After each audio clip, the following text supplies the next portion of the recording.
옆에 계시는 분과 사랑의 인사 나누시겠습니다.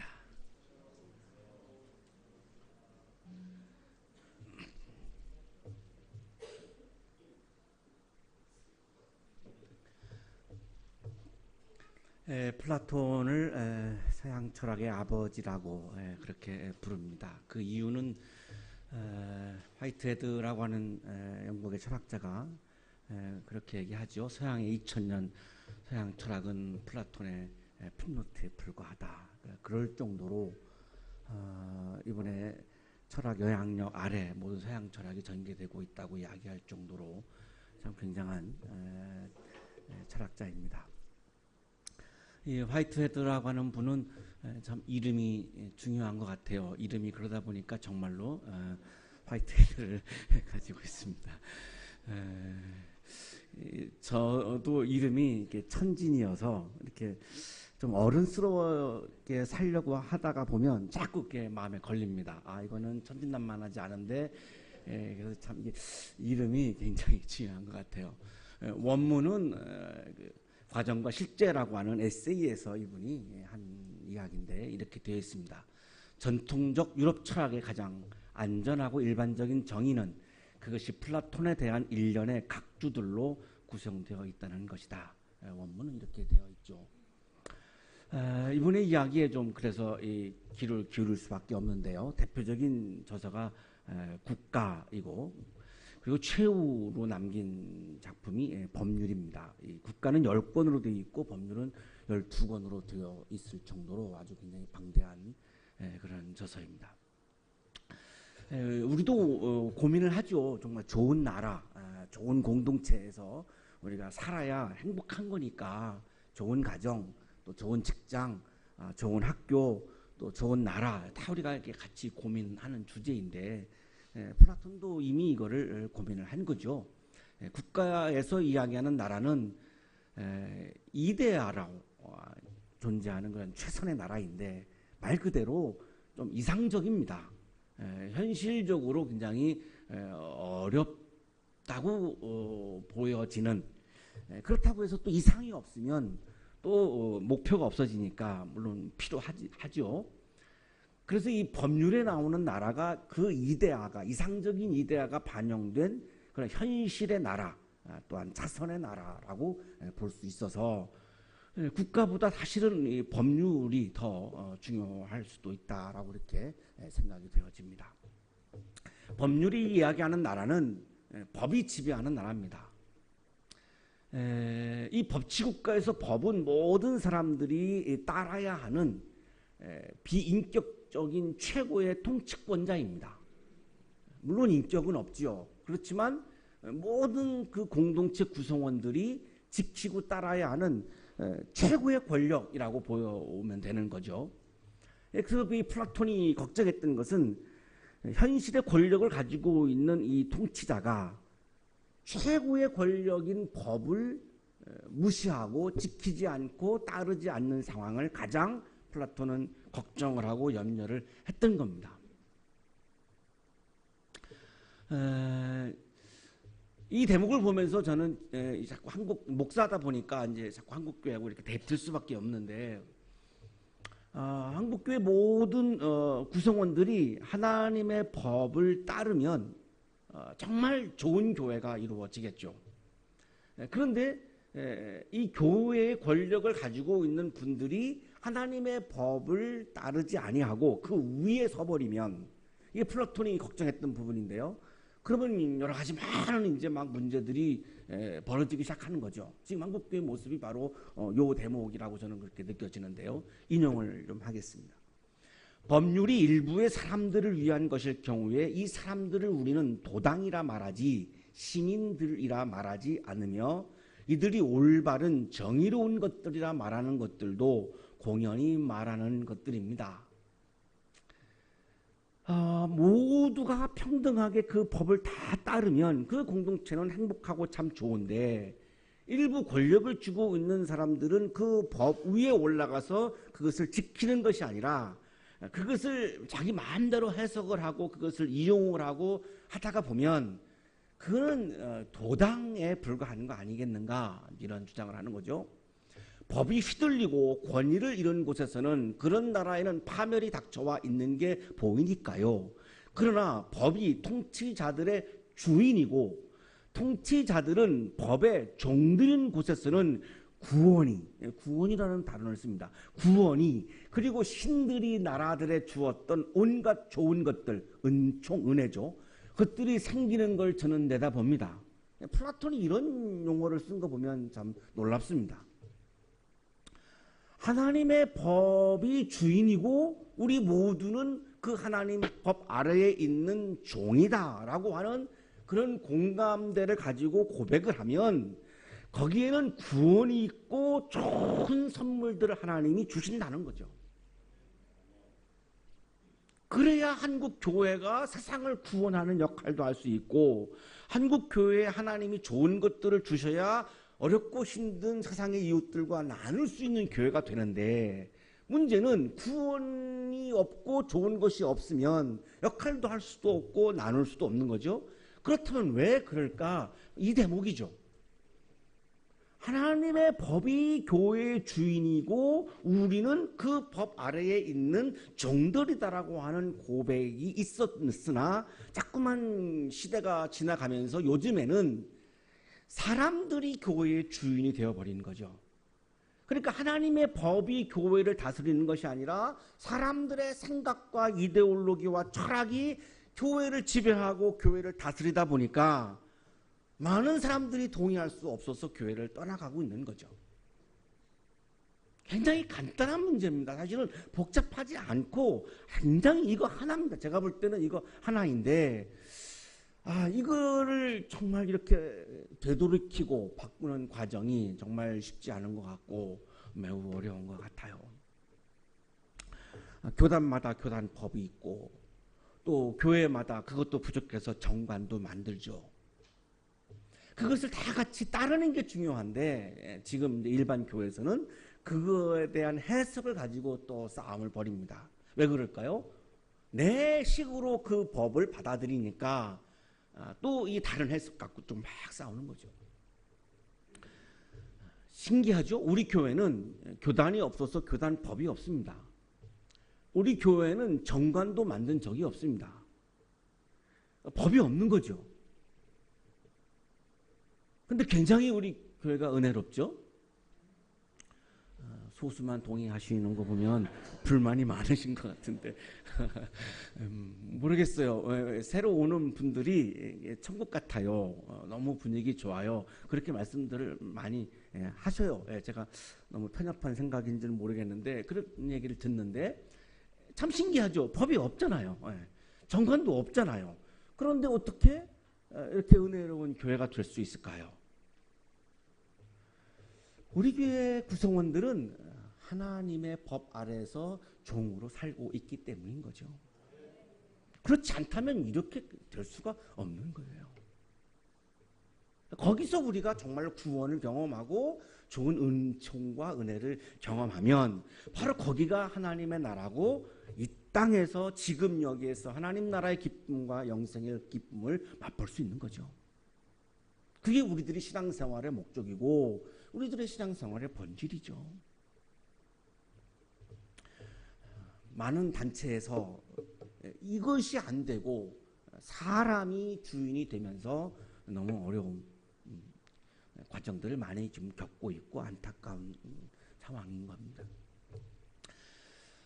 오늘 성서 일과는 사도행전인데요. 우리가 오늘 지금 플라톤의 이야기를 들으면서 고민했던 부분을 말씀해 주고 있습니다.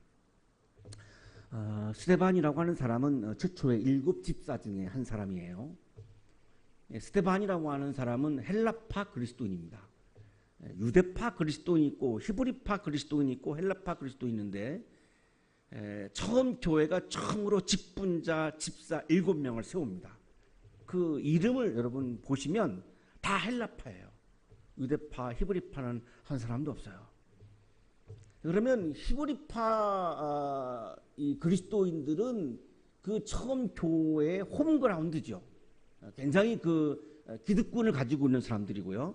헬라파 그리스도인들은 다른 나라에서 살다가 이렇게 온 거죠. 그러니까 나중된 자고 새가족이고 기득권자가 아니에요.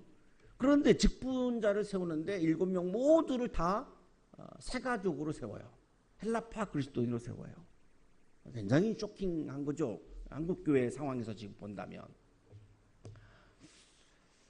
사실은 근데 이게 예수님 정신이죠. 나중된 자가 먼저 된다라고 해서 이렇게 약한 사람, 그분들을 우리가 자꾸만 더 세워주는 게 예수님 정신이고, 그게 사실 교회의 본질이죠.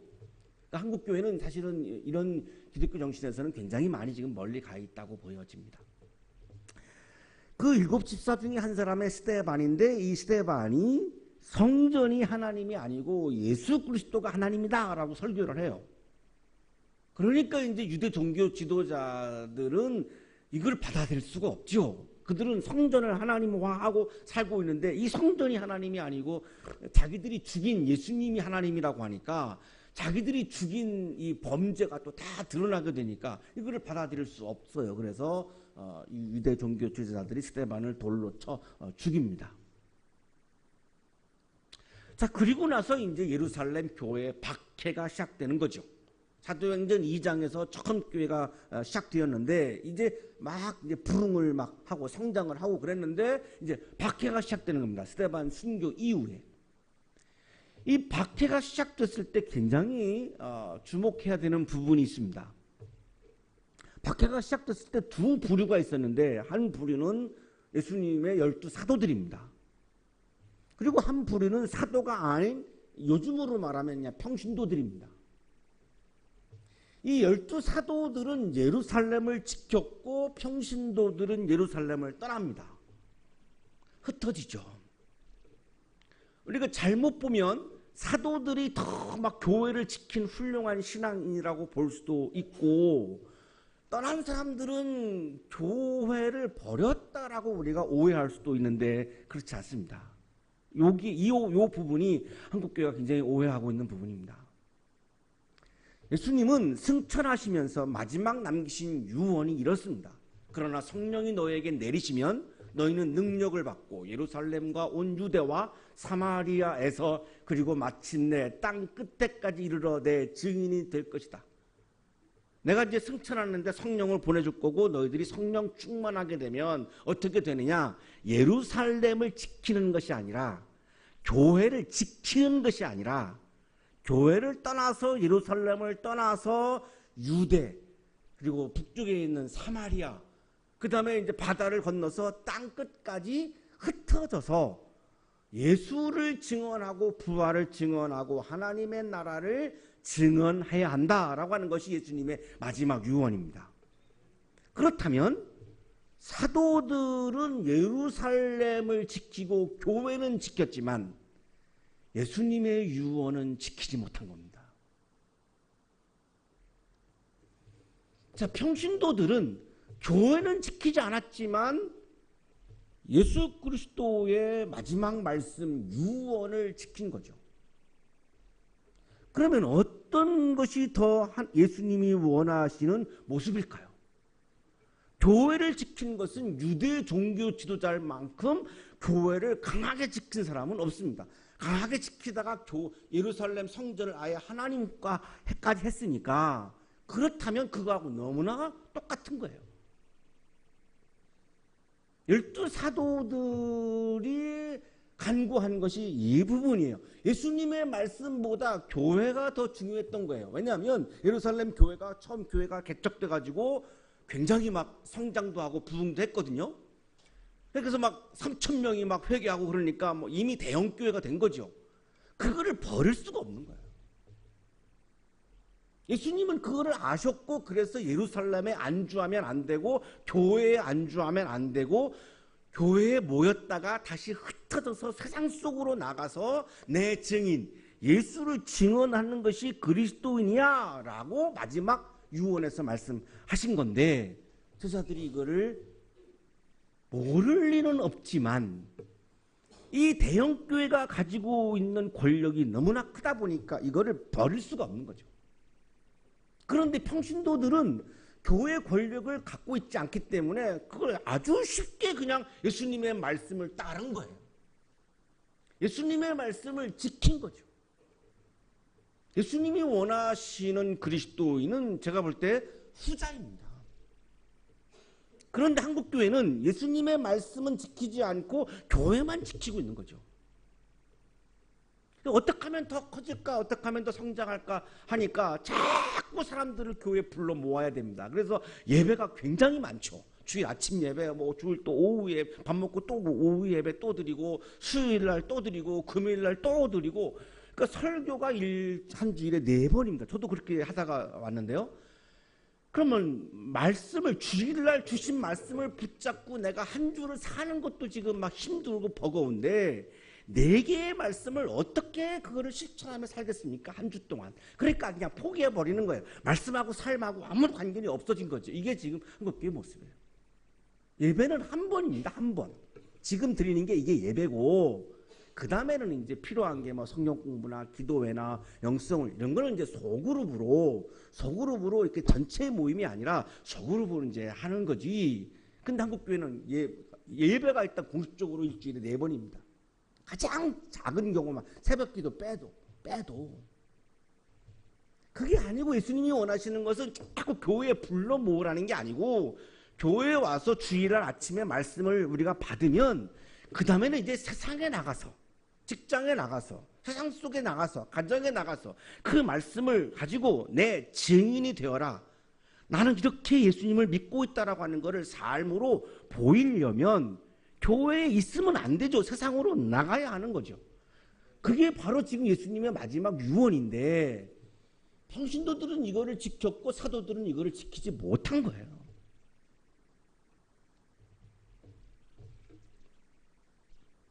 사울은 스데반이 죽임 당한 것을 마땅하게 여겼다. 그날에 예루살렘 교회에 큰 박해가 일어났다. 그래서 사도들 이외에는 모두 유대 지방과 사마리아 지방으로 흩어졌다. 보세요. 사도들만 예루살렘 교회에 남고 나머지는 다 흩어졌다고 나오죠. 이들이 왜 흩어졌을까요? 무서워서 피한 걸까요? 아니에요. 예수님의 유언을 지키려고 흩어진 거예요.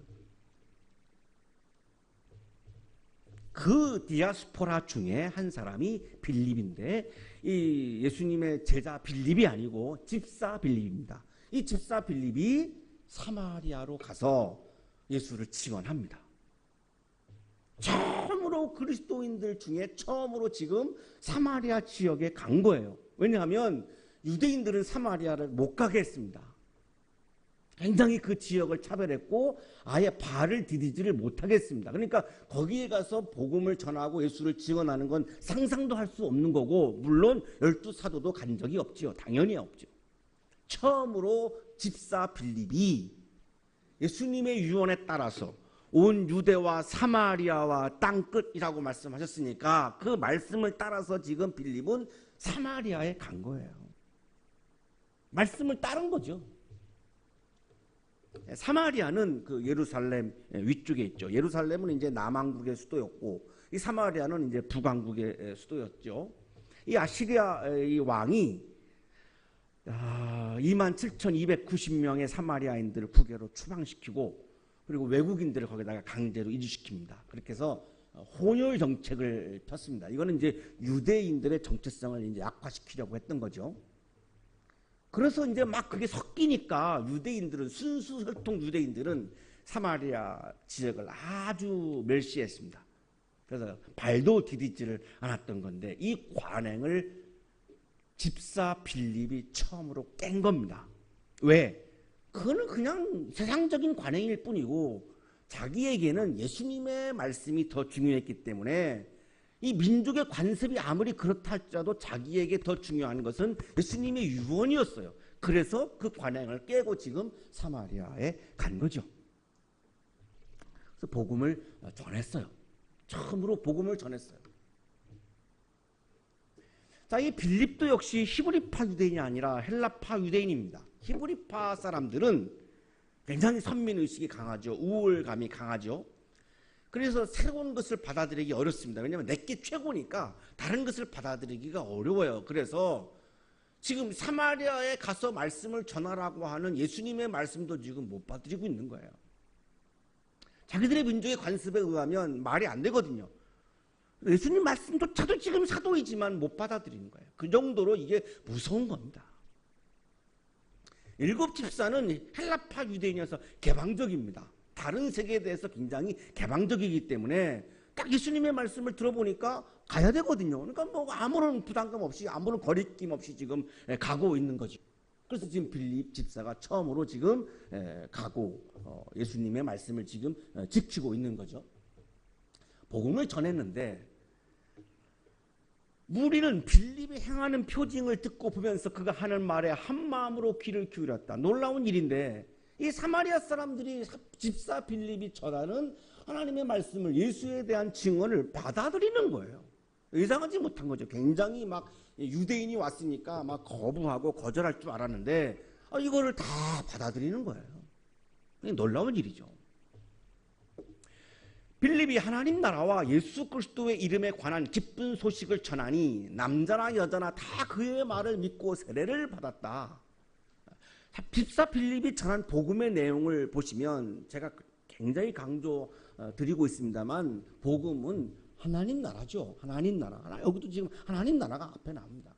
하나님의 나라를 전했는데 그 사마리아 사람들이 세례를 받는 거예요. 말씀을 받아들이고 그리고 세례를 받는 거예요. 이것도 정말 뭐 기적이죠. 기적이죠. 세례를 받았다라고 하는 소식이 예루살렘으로 가니까 예루살렘에서 이제 사도 중에 2사람을 그 사마리아 지역에 이제 파견을 합니다. 확인을 하는 거예요. 정말 그게 사실인가 확인을 하는 거예요. 예루살렘 교회가 본교회니까 지금 집사 빌립은 그 예루살렘 교회 집사니까 평신도 선교사에 해당되겠죠. 그래서 가서 했으니까 세례를 받았다고 하니까 확인을 해야 되겠거든요. 그래서 요한하고 베드로를 지금 사마리아 지역에 보냈습니다. 집사 빌립은 예수님의 유언을 지키기 위해서 사마리아에 갔던 것이고 베드로와 요한은 세례를 받았다고 하니까 지금 업무차 가고 있는 거예요. 굉장히 다르죠. 2 사도가 내려가서 가서 보니까 세례를 받는 게 사실이에요. 그런데 한 가지, 세례는 받았는데 성령을 받을 수 있게 하기 위해서 기도하죠. 이 이야기는 뭐냐면 세례는 받았는데 아직 성령을 체험하지 못한 거예요. 사마리아 사람들은 주 예수의 이름으로 세례만 받았을 뿐이요 그들 가운데 아무에게도 아직 성령이 내리시지 않았던 것이었다. 세례를 통해서 물로 죄를 씻었는데 하나님의 숨, 하나님의 마음, 하나님의 호흡을 그 마음속에 담는 과정은 아직 없었던 거죠. 이 상태가 지금 사마리아 사람들의 영적인 상태였고 이거를 2 사도가 이제 본 거예요. 베드로가 사도행전 2장에서 처음 교회가 막 시작할 때 설교를 했었는데 이런 설교를 했습니다. 회개하십시오. 그리고 여러분 각 사람은 예수 그리스도의 이름으로 세례를 받고 죄 용서를 받으십시오.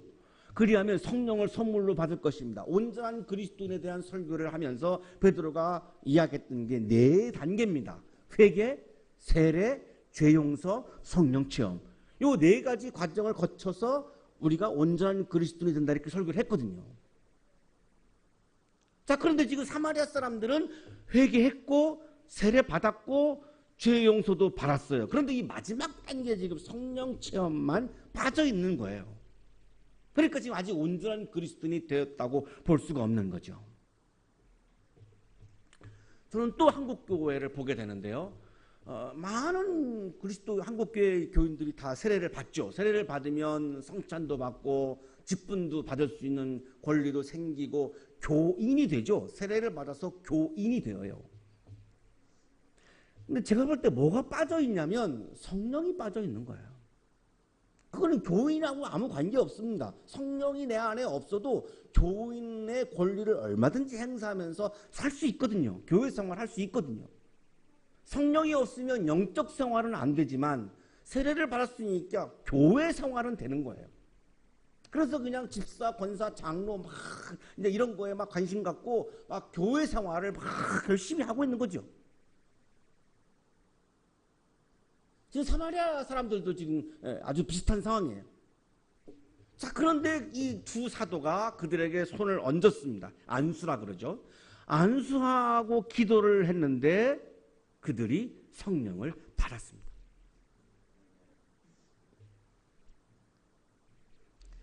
아멘. 안 하신 분들은 성령을 받을 의도가 별로 없으시죠. 왜냐하면 성령을 받는다는 게 부담스럽습니다. 성령을 받으면 내 영을 내려놔야 돼요. 내 영을 포기해야 돼요. 그러니까 이게 쉬운 게 아니에요. 내 생각, 내 이데올로기 이거를 내려놓고 하나님의 영, 하나님의 마음, 하나님의 뜻을 내가 받아들여야 되거든요. 그러니까 이게 쉽지 않아요. 그러니까 세례를 받으면서 사마리아 사람들이 이게 쉽지 않아서 성령을 안 받은 거예요. 왜 안 왔겠어요? 세례를 하면 성령이 내려오시거든요. 근데 이들이 안 받았던 거예요. 그래서 지금 두 사도가 지금 막 안수기도 하는 거예요.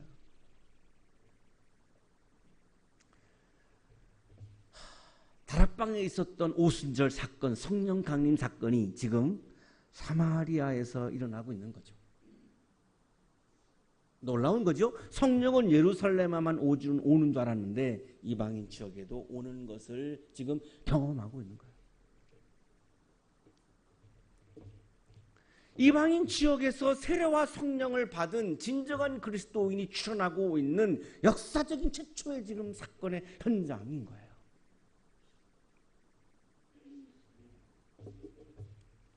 세례를 받으면 교인이 되죠. 처치커머가 되죠. 자, 거기에서 한 걸음 더 나아가야 되는데 아마 우리 지금 많은 우리 한국의 그리스도인들이 지금 이 상황에 있습니다. 세례는 우리가 다 받았어요. 그런데 지금 여기서 한 걸음 더 나아가서 성령을 받아야 하는데 한국 교회에서 성령을 받는다 그러면 어떤 게 딱 떠오르냐면 기이한 현상들이 떠올라요. 뭐 방언을 한다든지 입신을 한다든지 성령을 받으면 나타나는 여러 가지 많은 현상 가운데 지극히 아주 작은 그냥 예의 하나일 뿐이지 그것이 성령 체험의 전부가 아닌데 한국 교회는 왜 그렇게 되는지는 모르겠어요.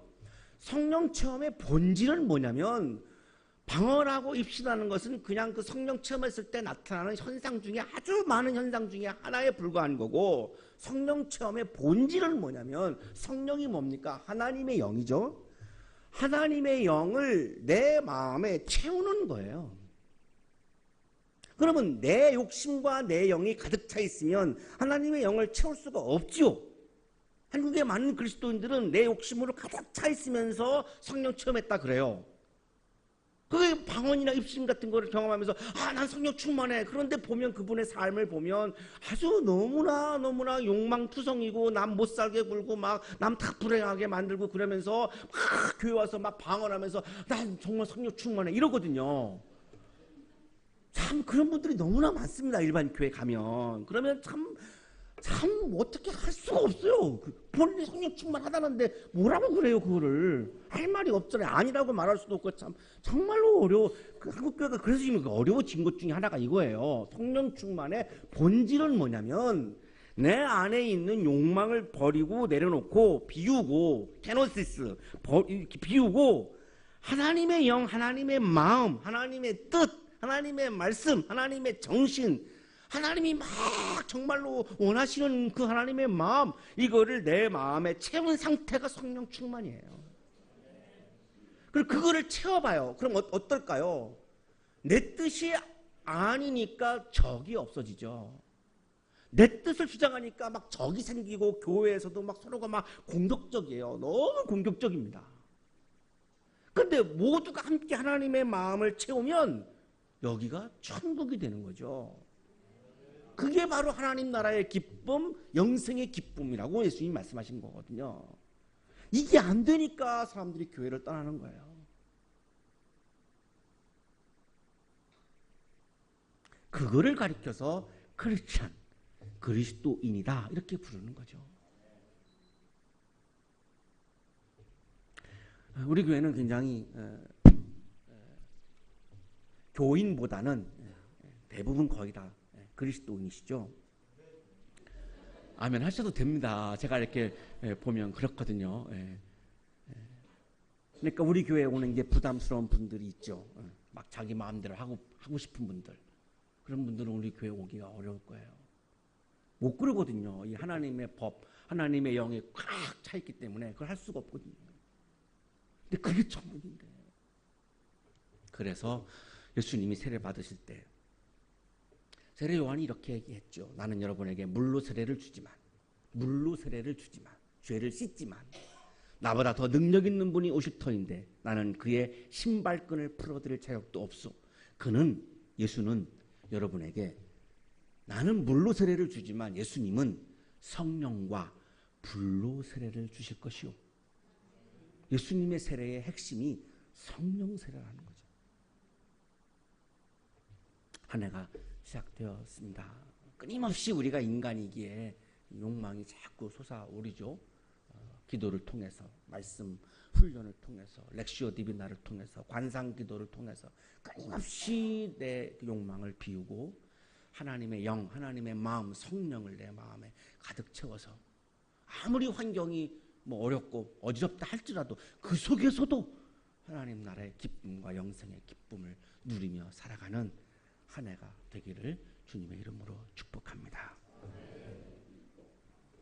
하나님, 오늘도 우리에게 성령을 채워주셔서 감사합니다. 하나님이 주신 하나님의 영을 우리 마음에 채우고 그거를 잃어버리지 아니하고 내 뜻을, 내 생각을 따라 살지 아니하고 성령의 법을 따라 살아가는 한 해가 되어서 올 한 해가 우리에게 최고로 하나님 나라의 기쁨이, 영생의 기쁨이 충만한 새해가 되도록 복 주시옵소서. 예수 그리스도의 이름으로 기도하옵나이다.